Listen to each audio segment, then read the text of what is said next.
This is Francis Bacon's 3 studies of Lucian Freud from 1969. It's not just one of Bacon's greatest triptychs, but it's also a very careful study of one of his best friends and a painter who would come to rival him as one of the greatest figurative painters of the 20th century. This is the most important painting to come to auction for a generation, certainly the most important painting by Francis Bacon.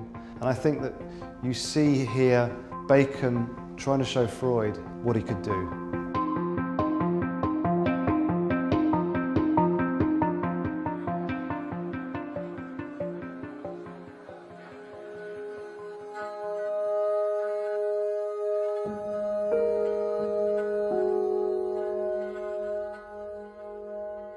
One of the key things to say about this painting is it was painted not in his studio, but at the Royal College of Art.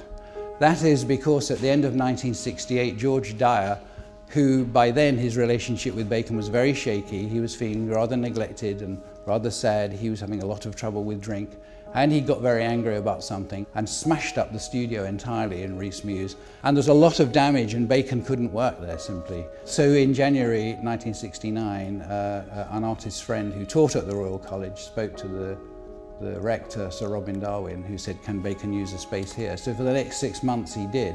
And this was the first painting he began there.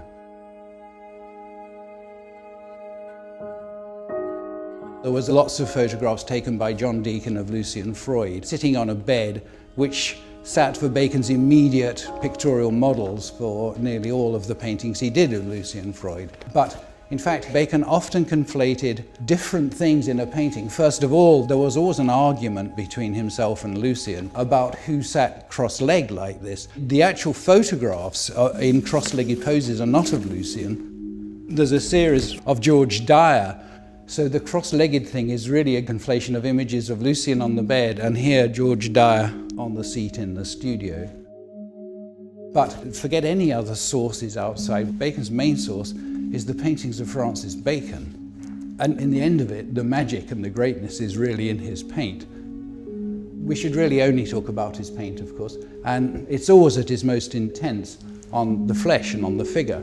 And you are just inevitably drawn to that, panel by panel. I mean, it's jaw-droppingly wonderful when you get to all the detail on it. I mean, there's no other way of putting it.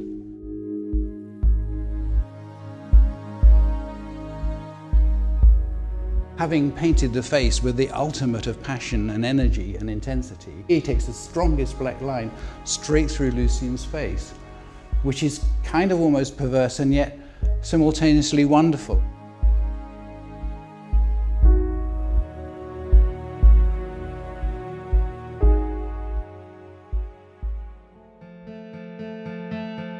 Bacon is one of those artists, I think, who absolutely defies this idea there's a viewpoint for a painting. He was absolutely heartbroken when it was split up.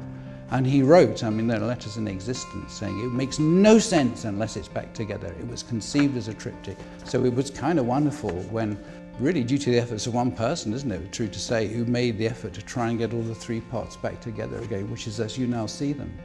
For most of this picture's life, you couldn't, is the truth of the matter.